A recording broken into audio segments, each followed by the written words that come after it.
reflexiones. Bueno, en primer lugar, agradecer al Centro de Referencia Estatal de Alzheimer la invitación a la Fundación Reina Sofía y a la Fundación de la Universidad de Salamanca, pues la invitación a hacer esta ponencia. Mi ponencia va a presentar cómo desde la arquitectura abordamos el problema del Alzheimer. Como ha dicho la directora, una de mis líneas de investigación es precisamente la memoria como la construcción del sujeto y cómo se puede proyectar desde la ausencia de memoria, es decir, con lo cual la relación entre arquitectura y Alzheimer está íntimamente ligada. Voy a presentar una serie de ejemplos de cómo se aborda este problema a nivel internacional, a nivel también español, y por último voy a hacer una pasada ligera sobre algunos elementos, es decir, de algunas maneras de proyectar y de aplicar algunos resultados de investigaciones en casos prácticos y en casos prácticos de vivienda o de espacios domésticos. También voy a presentar algunas investigaciones que tenemos o que hemos puesto en marcha en la Universidad de Sevilla junto con la Universidad de Málaga y, bueno, que al final, bueno, esperamos que obtengan los resultados que esperamos. En primer lugar, para entender cuál es la relación o cómo la arquitectura puede ayudar a la enfermedad de Alzheimer o Alzheimer, creo que es importante entender o que entendamos cuál es el valor añadido, qué es lo que la arquitectura puede aportar o cuál es el valor añadido en general de la arquitectura. Como dice Lao Tse, la arquitectura al final no son 4 paredes y un tejado, sino el espacio y el espíritu que se genera dentro. Es decir, esto, por ejemplo, no es arquitectura, es decir, una nave industrial, un bloque de pisos, no se puede considerar arquitectura. La definición mejor de arquitectura, quizá, y todavía más válida, es la que dio el arquitecto romano Vitruvio hace 2000 años, y es que es una mezcla de utilitas, es decir, tiene que ser algo que sirve a una función determinada, de firmitas, es decir, los edificios se deben de poder construir, además los edificios pues tienden a no caerse, es decir, y por último la venusta, cuya traducción literal sería lo que es la belleza. Este último componente, la venusta, es el más problemático de todos, porque evidentemente es el más subjetivo. Pero sin estos 3 componentes no hay arquitectura. Y es importante entender este último componente de la venusta como, no solamente como belleza, sino como algo que genera confort en el usuario y que además responde a las necesidades y deseos del usuario, del que vive el espacio. Esa quizás sería una traducción como más adecuada al tiempo contemporáneo, pero sobre todo la venusta se podría traducir por emoción. Es decir, cuando diseñamos un espacio que nos genera emoción, ahí estamos entre un ejemplo de arquitectura. La diferencia entre una construcción de una caseta para perros o una nave industrial y un ejemplo de arquitectura. Es decir, esto es también arquitectura, es buena arquitectura contemporánea. El objetivo de la arquitectura al final es crear, a partir de un programa dado y con los recursos que el medio pone a nuestro alcance, las mejores condiciones de vida para los seres humanos. En ese camino, en ese recorrido y con ese objetivo, la memoria produce intensa interferencia, tanto en la ciudad como en las personas que viven en la ciudad, como sobre la propia arquitectura. Para conseguir eso, pues los arquitectos utilizamos la memoria y utilizamos la referencia de la memoria. Al final integramos lo que es el paisaje, el patrimonio, la identidad, la memoria, y eso genera el proyecto arquitectónico.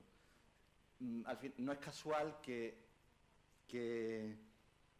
Valle Inclán o que los artistas románticos invocaran a las musas, las hijas de la diosa memoria, para que les viniera la inspiración. Y tampoco es casual quizás que Valle Inclán dijera que sin memoria no hay poesía. La memoria es un elemento básico y fundamental para proyectar edificios, para generar arquitectura. La labor del arquitecto es integrar todos esos elementos en un producto unitario, coherente. Pero hay un problema, que es que la memoria elige lo que olvida. O sea, no todo se sedimenta en los estratos de la memoria. Se sedimenta solamente determinados hechos, determinados espacios, determinados lugares. La memoria, no podemos elegir lo que guardamos en la memoria. Pero, ¿qué es lo que se acumula en la memoria? Lo que verdaderamente se acumula en la memoria son las emociones. O sea, la emoción de un espacio, la emoción del primer amor, la emoción del hijo, etcétera. Entonces, eso es lo que se va acumulando en esos estratos de la memoria. Luego, por tanto, si la memoria se genera a través de la emoción y la arquitectura es emoción, la pregunta es ¿cómo proyectar para la ausencia de memoria? Bueno, yo en esta ponencia, que intentaré, me voy a posicionar mucho más cerca de las preguntas que de las respuestas. Es decir, al final, las respuestas las tendremos que dar entre todos, ¿no? Porque difícilmente desde una disciplina se puede dar respuesta a estas preguntas tan complejas. Más preguntas, es decir, ¿los comportamientos de determinados usuarios son realmente debido a la demencia o están condicionados por el entorno físico? Cuando una persona con demencia dice me quiero ir a casa, ¿qué es lo que realmente nos está queriendo decir? ¿Es el comportamiento de esas personas sin hogar, los homeless, el espejo de los usuarios de Alzheimer a largo plazo? Y por último, ¿qué ocurre cuando no existe hogar?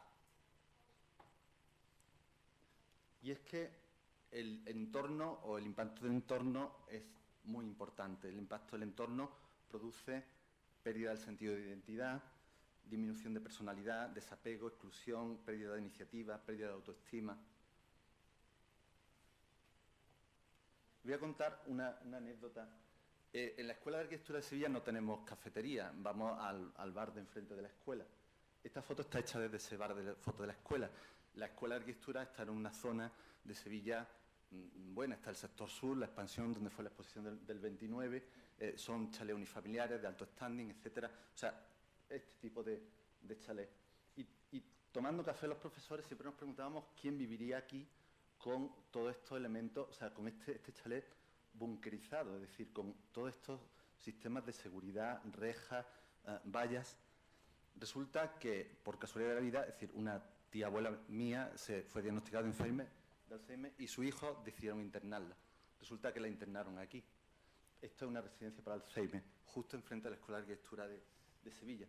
Claro, la pregunta que uno se hace, evidentemente estuvo bien atendida, sin ningún tipo de problema, pero la pregunta desde el punto de vista del arquitecto es ¿cómo es posible que un espacio que es altamente valorado por las personas que van a vivir en esa casa, como son los jardines, los patios, una terraza al sol, un porche, o sea, todo espacio al aire libre, cubierto, o sea, para visitar, no pueda ser usado, no se use por un enfermo de Alzheimer? O sea, algo está pasando ahí. Realmente esto hace reflexionar sobre estos espacios al aire libre, al exterior, es decir, y cómo la residencia o el entorno de un enfermo de Alzheimer es susceptible de ser pensado y de ser elaborado. O sea, más preguntas, ¿este es el futuro? Es decir, en el caso de la residencia, el problema no es un problema de tipología arquitectónica, de hacer residencia, de hacer de tipología arquitectónica en el sentido de hacer, se clasifican en bancos, viviendas, residencias para la tercera edad, y donde dentro de la residencia de la tercera edad hay un ala que se dedica a la demencia. Desde luego, no parece que sea el camino más adecuado. Con lo cual, al final, la discusión es que el problema no es tanto la discapacidad o la demencia, sino el entorno. ¿Cuáles son las características del usuario con Alzheimer? Pues, en primer lugar, que tiene la memoria dañada, especialmente la reciente, tiene desorientación, altos niveles de estrés, un razonamiento equivocado, aprendizaje deficiente, problemas de percepción visual, acústica, táctil, la deficiente movilidad que se agrava con el envejecimiento. Luego, con un usuario así, es decir, cómo un arquitecto utiliza la Venustas para diseñar un espacio apropiado para las necesidades y deseos de un usuario con estas características. Es fundamental para los arquitectos conocer cómo este usuario interactúa con su entorno. En esa línea en la que nos estamos dirigiendo en la investigación estamos haciendo. Es decir, al final, la pregunta es cómo diseñamos un espacio para una persona que se levanta todos los días en un lugar diferente. Y cómo generar un lugar que produzca orientaciones precisas, temporales y claras, donde se pueda orientar. O sea, una persona que no recuerda dónde está el baño. Y encima que esos espacios despierten emociones. Como he dicho, nos situamos mucho más cerca de las preguntas que de las respuestas. Estamos en ello. O sea, hay algunas soluciones o se van apuntando algunas soluciones. ¿Cuáles son los elementos que el arquitecto o que los arquitectos utilizamos para proyectar un espacio? Pues son la calidad espacial, la orientación, la escala, la luz, en el sentido de la luz natural, y la integración de las tecnologías de investigación. Pues son los mismos elementos que se necesitan para proyectar un espacio con un usuario de Alzheimer. Lo que pasa es que hay que pensarlo desde su punto de vista y desde el punto de vista en el que él se sienta mejor orientado. Pero además es necesario hacer hincapié en que esos espacios tienen que mejorar sensorialmente su percepción, tanto la textura como el color, como el sonido, hacerlos familiares y personales, lo cual no es nada fácil, y que haya una importante visibilidad de objetos y elementos que a él le sean familiares. En este conocimiento, en esta búsqueda de qué es lo que necesita un enfermo de Alzheimer o un usuario, desde la Universidad de Málaga y desde la Universidad de Sevilla, junto con la inapreciable ayuda de la Asociación de Familiares de Alzheimer de Málaga, se han elaborado una serie de encuestas dirigidas tanto a cuidadores profesionales como a familiares como al propio enfermo de Alzheimer, donde se le preguntan pues una serie de cuestiones, ¿no? O sea, dormir en qué estancia está mejor, dónde se desorienta más, si le gusta estar sentado al aire libre, en el balcón, etcétera, porque es importante saber, evidentemente, cada usuario es una persona diferente y tendrá sus... pero es importante sacar unos patrones. Y en ello, esta es una investigación que ahora mismo la tenemos en marcha, con una tesis doctoral. Otra investigación que estamos desarrollando y que queremos empezar a poner en marcha ahora también con la ayuda de la asociación es entender cómo el usuario de Alzheimer entiende el espacio en el que vive y cómo se orienta. Para nosotros, los arquitectos proyectamos con el dibujo. El dibujo es la manera con la que abstraemos la realidad. Somos capaces de dibujar, abstraemos la realidad y proyectamos, y a través del dibujo se construye el espacio. El reconocimiento es el inverso, cómo el enfermo recuerda el espacio en el que vive, su habitación, y cómo lo recuerda durante una secuencia de tiempo, para saber si es el mismo espacio u otro diferente. Hay ejemplos similares que están desarrollando profesoras de la Escuela de Arquitectura de Madrid con chicos con síndrome de Down, donde, bueno, pues les dicen que dibujen su habitación, ¿no? Entonces es muy curioso los efectos que dan desde la puerta, cómo la baten, cómo gira el papel para ir dibujando lo que es la cama, la mesa, la ventana, etcétera. Aquí, bueno, le dan una plantilla ya a escala y entonces va escribiendo ventana pequeña, ventana. Estas son las profesoras de la Politécnica de Madrid, de la Complutense y de la Fundación Síndrome de Down. O este dibujo tan interesante donde la chica dibuja su habitación y en torno a su habitación todos los espacios de mi madre, jardín, de mi padre, de Fernando.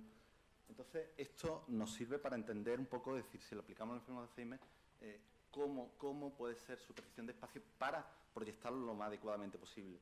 O esta que es la investigación que estamos nosotros, esta es una parte del ejercicio ya aplicado al enfermo de Alzheimer, en el que a través de una serie de maquetas muy elementales, bueno, pues el usuario de Alzheimer tiene que reconstruir un poco cómo es su casa, ¿no? O dónde está el baño, o en qué sitio está el baño, o el salón, etcétera. Desde el punto de vista de la arquitectura, voy a ir rápido, ya, habría que hablar que esto hay que abordarlo desde 3 escalas diferentes. Desde la escala urbanística, desde los equipamientos residenciales y del espacio doméstico o de la extracción de la casa. Y al final lo interesante es que todas las investigaciones que nosotros desarrollamos o que se desarrollan o se están desarrollando en el Alzheimer a nivel urbanístico, de equipamiento y de espacio doméstico son extrapolables y aplicables a todos los edificios en general. Es decir, una cosa que investigamos para un colectivo en particular, para que viva mejor, al final se extrapola al resto de la sociedad. O sea, mejoramos también indirectamente la calidad de vida a largo plazo. Desde el punto de vista urbanístico, resaltar el informe del Reino Unido en el diseño de viviendas para el envejecimiento de la población, donde analiza que el coste medio por usuario y año en el cuidado residencial se sitúa por usuario y año en 15.000 libras, 15.800 libras. Y sin embargo, el cuidado en el hogar está en 1.956 libras. Sí, el ratio de apoyo, o sea, estamos en este punto, este es el ratio de personas entre 16 y 64 años en relación con los de 65. Estamos aquí y este es el coste de cuidados sanitarios en el Reino Unido a larga dirección. Es decir, en el año 2055 se dispara, con lo cual la conclusión es obvia, es mucho más económico mantener o que la gente o que el usuario viva en su casa que estar en una posible residencia. Entonces, el Reino Unido ha hecho un plan de vivienda muy interesante donde clasifica determinados tipos de vivienda, bueno, en función del grado de deterioro, ¿no?, hasta llegar al máximo grado de deterioro, que es ya el máximo asistencial. En España, bueno, resaltar que en España la normativa, ahora más adelante hablaré, en España lo único que recoge la normativa es el hogar para personas con movilidad reducida. Y en este sentido, es decir, personas con movilidad reducida, que también es decir, se considera personas con movilidad reducida las personas que van en silla de ruedas. Es decir, la normativa actual nos obliga a dejar un porcentaje de viviendas para personas con movilidad reducida, pero solo eso. Pero, por ejemplo, una persona manca tiene serios problemas para vivir en una casa pensada y diseñada por una persona en silla de ruedas, lo cual lleva a reflexionar, y bueno, ni que decir con enfermos con problemas cognitivos, ¿no?, autistas, Alzheimer. Y, de hecho, los arquitectos diseñamos casas para una pareja que se casa, tiene 2 hijos o 3 hijos y que además parece que nunca crecen. O sea, es un corte, es decir, ahí hay un fallo, o sea, un fallo no tanto de los promotores que promueven viviendas como de la propia sociedad, que no reflexiona que la inversión más importante de su vida, que adquiere con 30 años, cuando vive solo o en pareja, luego tiene un niño, es decir, tiene un niño, tiene 2, tiene 3, llega un momento donde, bueno, los niños se van de la casa, se emancipan, uno de las parejas empieza a tener dificultades, al final son dos, y esto es en un periodo desde los 30 a los 50 años.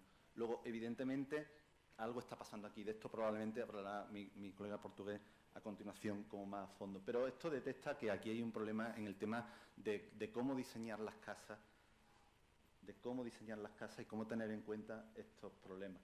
En Francia está el plan de malaltías, de enfermedades, que contempla también medidas concretas como el etiquetado de las casas en todo el territorio, prevé ya casas para la autonomía e integración de enfermos de Alzheimer, apoyo de mejora hogar a través de nuevas tecnologías y el alojamiento para pacientes jóvenes. En Holanda han construido esta experiencia, bueno, que es sugerente, aunque genera una serie de dudas, ¿no? Está cerca de la ciudad de West y está diseñado por estos arquitectos y es un pueblo, Dementia Village. El coste al mes viene a ser de unos 5.000 euros y consiste en un pequeño pueblo que tiene 23 edificios de vivienda donde se integran 152 edificios que viven con personas que son cuidadores, que van en ropa de calle y consta con toda esta... Es decir, este es el pueblo que han construido en Holanda. Estas son las zonas comunes y este es las fotos del pueblo, donde recrean, es decir, todo esto es personal asistencial. O sea, son cuidadores, terapeutas, médicos, y bueno, generan como una especie de vida paralela. Bueno, es una experiencia que es interesante, pero sería interesante también ver, es una experiencia privada, y sería interesante también, pero genera una serie de cuestiones, como es si eso no deja de ser un sitio donde se internan personas con Alzheimer cuando lo que se busca es la máxima integración o que estén el máximo tiempo posible con su familia, con su gente o de forma autónoma. Y luego, bueno, el papel del personal asistencial, que tiene un doble rol. Es decir, uno es el suyo asistencial de médico, pero otro el atender en el post office o en el supermercado. Sería interesante que esa respuesta... Bueno, los apartamentos los personalizan en función del nivel, en función de la vida anterior que llevaban los internos. Y estos son los exteriores, que como arquitecto evidentemente me ha dado gracia, o sea, es decir, ninguna reja. En Holanda, disfrutando del sol, de la estancia al aire libre, y esto irremediablemente a mí me trae esta imagen otra vez, ¿no? Otra escala, la escala de los equipamientos y la residencia y de los edificios. El primer edificio hecho para los enfermos para Alzheimer se hizo en el año 91 en Estados Unidos por el arquitecto Perkins Eastman, y es el primer centro que se construye expresamente para enfermos de Alzheimer. Un edificio bajo de altura, de escala pequeña, con relaciones con el espacio libre, etc. En Irlanda se han hecho también experiencias muy interesantes, como el centro este de día en Dublín. Y en España, bueno, está la experiencia pionera de la Fundación Reina Sofía, con este proyecto que alberga un centro de día, centro de investigación, centro de formación para familiares y una zona para 165. Lo que pasa es que a mí como arquitecto aquí también genera una duda, es decir, hasta qué punto el lenguaje arquitectónico tiene que predominar, o aquella venusta tiene que predominar sobre la personalización de los espacios que requiere un usuario de Alzheimer. El ejemplo paradigmático es, por ejemplo, este edificio en Estados Unidos de Getty, que es también un centro de investigación de Alzheimer y bueno, donde importa mucho más el sello de autor que realmente cumplir esas necesidades del usuario. Estos son una experiencia, bueno, este es el centro de AFA en Málaga, que son donde se han integrado nuevas tecnologías y donde hay todo también un proceso de trabajo en los materiales. Ahora entraré un poquito en detalle rápidamente, en utilizar determinados materiales, los colores, la introducción de la luz, etcétera. O el proyecto Villafal de Miguel del Río, que es un pionero, o sea, en esta investigación en el Alzheimer, todos lo conocemos. Lo novedoso de este centro, del proyecto Villafal en Paracuellos, es que mezclaba un concepto de residencia de enfermos con familia, y de manera que las familias también pudieran estar con sus familiares en este centro. Otra experiencia que no está construida es el proyecto también Villafal, en Trébago, en Soria, donde se plantea toda esta estructura ya urbana, bastante más compleja, de residencia, donde se incorporan estos recorridos, ¿no? Estos recorridos y estas memorias que tienen o que puedan tener a esas personas mayores que estén internados. Es decir, una residencia, bueno, tiene residencia Alzheimer de 40 plazas, residencia temporal, una serie de apartamentos, zona administrativa, de ambulatorio y espacios para la memoria, espacios recorridos para la memoria. El arquitecto es Javier Sánchez Merino y, bueno, el recuperar este tipo de espacios que están en esa memoria lejana del enfermo de Alzheimer.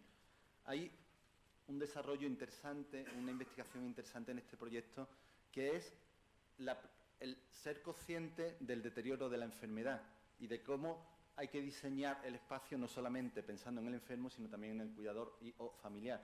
Es decir, cómo en este estadio del grado de deterioro global 4, el enfermo puede estar al aire libre, en una zona de uso, etcétera, y cómo los espacios se van poco a poco restringiendo en función del grado de deterioro de la enfermedad, hasta que en estos dos estadios se convierten completamente dependientes y solamente puede usar o lo que es el dormitorio y lo que es el aseo. Es importante tener en cuenta cuando se proyecta un espacio este estadio total, porque esto tiene que englobar esto para que la transformación de la casa o de la célula sea posible. Y por último, el espacio doméstico de actuación de las casas, que es el más importante. Bueno, no he dicho antes, cuando he contado el cronograma ese desde los 30 a los 80 años de la casa que cada día se diagnostica ante la enfermedad. Ya se está empezando a diagnosticar la enfermedad con 50 años.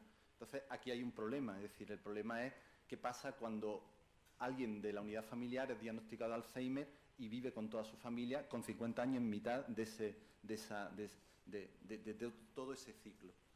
Con lo cual, el problema de la adaptación de la casa y del espacio doméstico se convierte en un grave problema.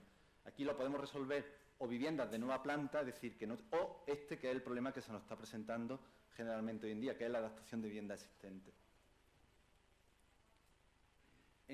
Sabemos que en el Alzheimer, bueno, pues hay una fase inicial o leve, donde no pueden recordar conversaciones o visitantes, desorientación, una fase media moderada, que es un deterioro de la memoria semántica, olvidan a personas conocidas, rutas, lugares, olvidan dónde está el baño, dónde está la cocina, y bueno, en la fase final o grave. O sea, nuestras investigaciones siempre se centran hasta aquí, porque aquí, bueno, o como he dicho antes, prever el espacio hasta aquí.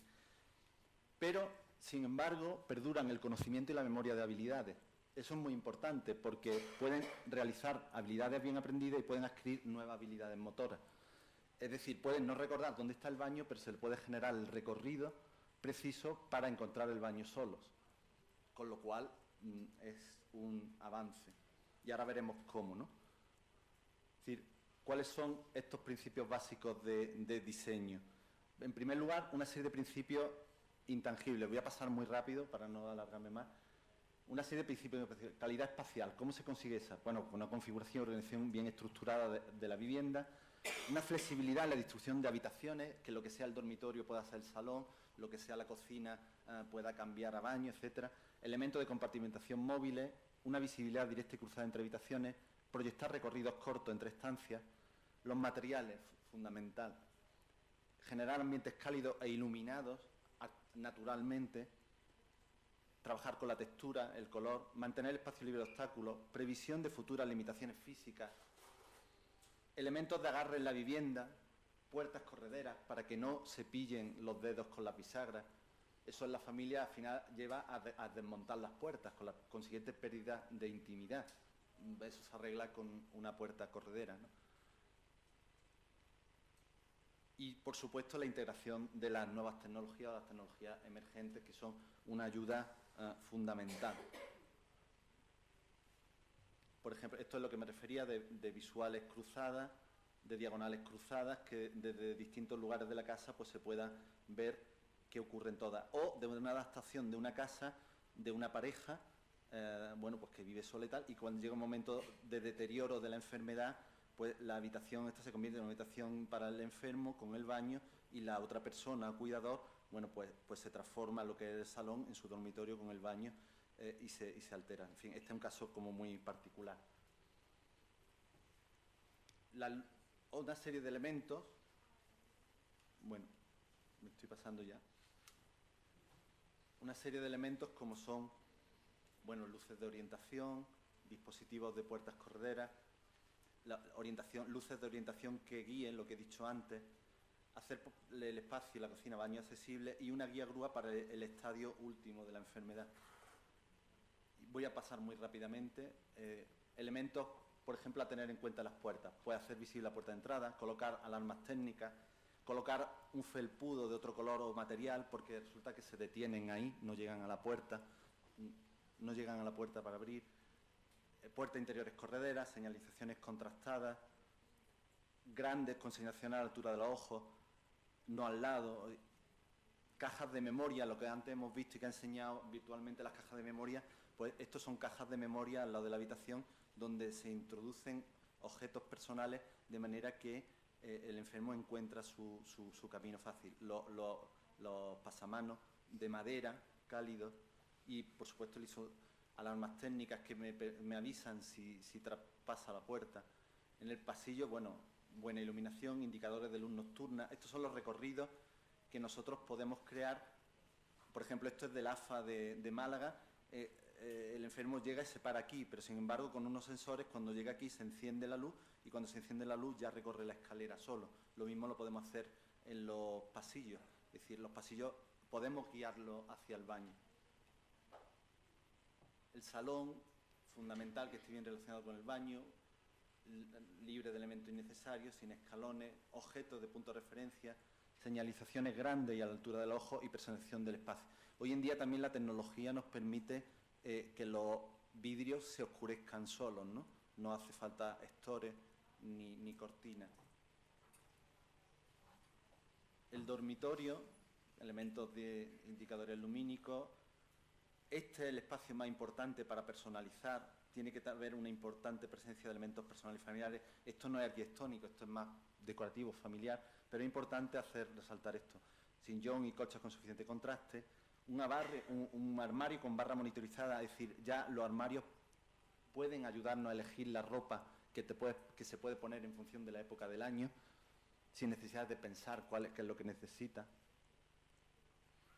El baño, un elemento fundamental, el baño y la cocina, ¿no? Detectores de inundación, alarmas técnicas, duchas ras de suelo, pasamanos con asidero y contraste, inodoros cercanos a la puerta, cisternas visibles con mecanismos de cierre y es importante que estos elementos estén contrastados, es decir, este es un elemento que no sería adecuado, este es mucho más importante. Importante también que el dibujo, que la forma de los inodoros sean formas clásicas, porque la memoria que tienen de los inodoros es la forma antigua. Esto trae a la cabeza decir que conforme vaya avanzando el tiempo y los enfermos de Alzheimer tengan mucho más cercana la memoria actual, los elementos estos habrá que adaptarlos a la memoria que ellos tienen de hace 30 o 40 años de cómo son estos baños.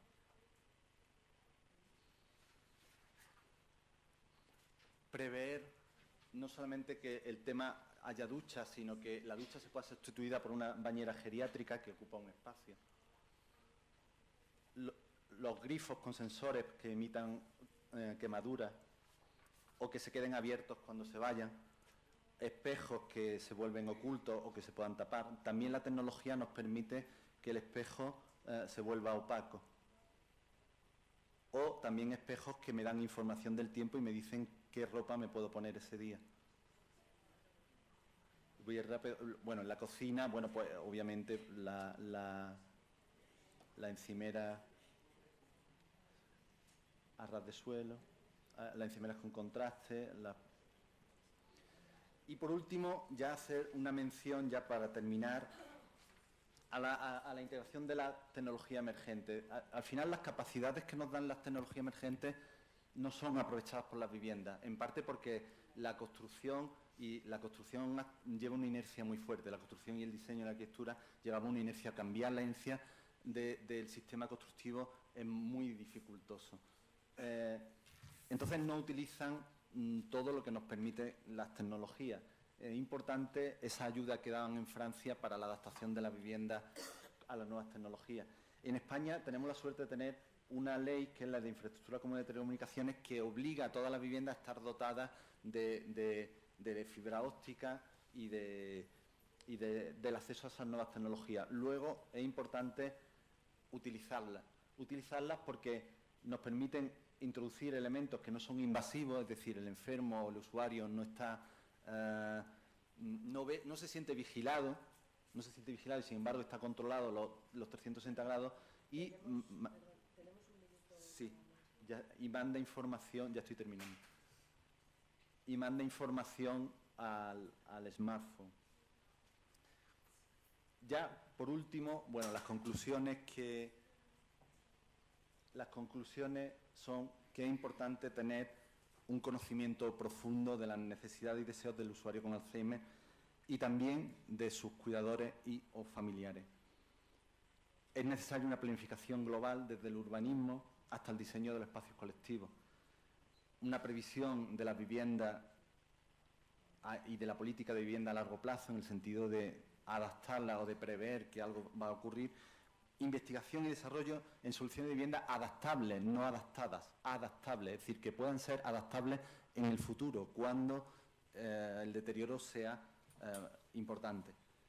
Planes de apoyo institucional, o sea, la ecuación está clara, es decir, sí, vale muchísimo más caro mantener a un enfermo en una residencia, mucho más económico que esté en su casa, y encima él mantiene mucho más la autoestima y quiere estar en su casa, pues ¿por qué no ponemos los medios para eso?